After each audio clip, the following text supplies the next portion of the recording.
अनुपमा और अनुज के बीच आई दरार, ये सब कुछ क्यों हुआ है जानने के लिए चलिए देखते हैं आज का एपिसोड। और आज का एपिसोड शुरू होता है अनुपमा समर को याद कर रोती रहती है, उसके सामान को देखती रहती है। तो अनुपमा को ऐसा लगता है कि जैसे समर उसके सामने खड़ा है और समर कहता है कि मम्मी आप मत रोइए, मेरी जिंदगी जितनी लिखी थी वो उतनी खत्म हो गई है, तो आप ये सोच सोच के मुझे याद कर करके मत रोइए, इससे मुझे दुख होता है। जो भी भगवान चाहता था वैसा हो गया और आप ऐसे रोगे तो मुझे ही तकलीफ होगी, तो मुझे शांति कैसे मिलेगी। तो समर कहता है कि आप वादा करिए कि आप ये सब कुछ भूल के इस दुख से खुद को बाहर निकालोगी और बाकी सबको भी निकालोगी। फिर अनुपमा समर से वादा कर देती है कि ठीक है, अब से मैं बिल्कुल नहीं रोऊंगी, दुखी होकर तुम्हें याद नहीं करूंगी, अब मैं तुम्हें खुशी खुशी याद करूंगी। उसके बाद अनुपमा खुद को हिम्मत देके, ताकत देके बाकी परिवार वालों को कहती है कि आप लोग खुश रहिए ताकि समर को अच्छा लगे। समर आप लोगों को रोता हुआ देख के, ऐसे दुखी देख के उसको अच्छा नहीं लगेगा। और मैंने सपने में समर को देखा था और वादा किया अब से ना ही मैं रोऊंगी ना ही आप लोग रोओगे। तो सभी लोग उस बात पे एग्री होते, कहते कि ठीक है, हमारे समर को ये सारी चीजें अच्छी नहीं लगेगी, तो अब से हम जब भी अपने बेटे को याद करेंगे तो खुशी खुशी याद करेंगे। फिर डिम्पी परी को संभालते हुए अपने दुख को भुलाने की कोशिश करती है ताकि वो धीरे धीरे उन सारी चीजों से बाहर आ सके। इधर अनुज सदमे में है कि जो कुछ हो रहा है उसके कारण हो रहा है और अनुपमा भी उसके साथ नहीं है, तो वो उस सदमे से बाहर ही नहीं आ पाता। तो उसका जो भाई अंकुश वो कहता है कि अनुज जो होना था वो हो चुका है और अब समर की 13वीं भी हो चुकी है, तो अब अच्छा होगा तुम्हारे लिए कि अब तुम इस सदमे से निकल के अपने काम के बारे में सोचो, अपने काम पे ध्यान दो। तो अनुज कहता है कि मैं क्या करूं, मैं इस चीजों से बाहर ही नहीं आ पा रहा। तभी वहां पे आ जाती है अनुपमा और अनुपमा को देख अनुज अंदर अंदर खुश तो हो जाता है, लेकिन वो उसके अंदर डर भी है। तो अनुपमा से पूछता है कि अब तुम आ गई हो तो वापस तो नहीं जाओगी।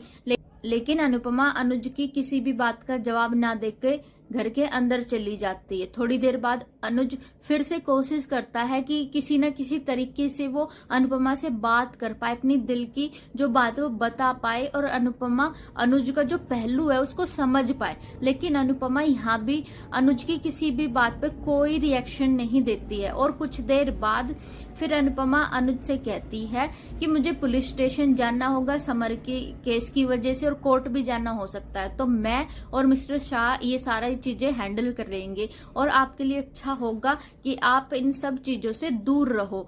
गाइस, कहीं ना कहीं जो दोनों के बीच जितना प्यार था वो समर की वजह से बहुत ही ज्यादा, कहते हैं ना, खत्म सा ही हो गया। दोनों आपस में कोई बातचीत नहीं है, बस दोनों अपनी अपनी जिंदगी में जो फॉर्मेलिटी होती है उसको निभा रहे हैं। अनुपमा शाह हाउस पहुंच जाती ताकि वो वनराज के साथ पुलिस स्टेशन जा सके। तो जैसे ही अनुपमा और वनराज पुलिस स्टेशन के लिए निकलते हैं तभी घर के बाहर आते गाड़ी और उस गाड़ी में होते हैं जिसने समर को मारा वो लड़का और उसका बाप, और आके कहते हैं कि मेरे बेटे को माफ कर दो, मेरे बेटे ने जवानी के जोश में ऐसा कर दिया था और मैंने अपने बेटे को सजा देने के लिए उसको 2-4 थप्पड़ लगा दिए हैं। और फिर पैसे की जो पावर है, उसका जो घमंड है, वो दिखाता है कि आप लोगों को जिंदगी भर जितना कुछ भी चाहिए मैं वो दूंगा, फ्लैट दूंगा, ये दूंगा, वो दूंगा, मतलब अपने पैसे का पूरा उपयोग करने के लिए वो बंदा खड़ा है और कहता है बस अब आप लोग केस को वापस ले लीजिए। तो अनुपमा को और वनराज को और बाकी घर वालों को भी गुस्सा आता है और फिर अनुपमा कहती है कि हमें हमारे बेटे के बदले तुम्हारा बेटा चाहिए, मौत के बदले मौत चाहिए।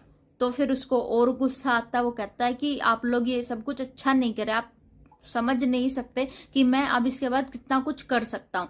फिर पूरे परिवार को गुस्सा आता है और सभी एकजुट होके उसको अच्छे से डरा के धमका के दोनों बाप बेटे को भगा देते। फिर वनराज और अनुपमा पुलिस स्टेशन पहुंचते हैं और कहते हैं कि आप लोगों ने उसको इतनी जल्दी क्यों छोड़ दिया। तो पुलिस वाला कहता है कि भाई पावरफुल लोग हैं और हमारे पास कोई ठोस सबूत है, इसलिए हम कुछ नहीं कर सकते। इधर काव्या हॉस्पिटल से अपना चेकअप करा के निकलती है ऑटो में।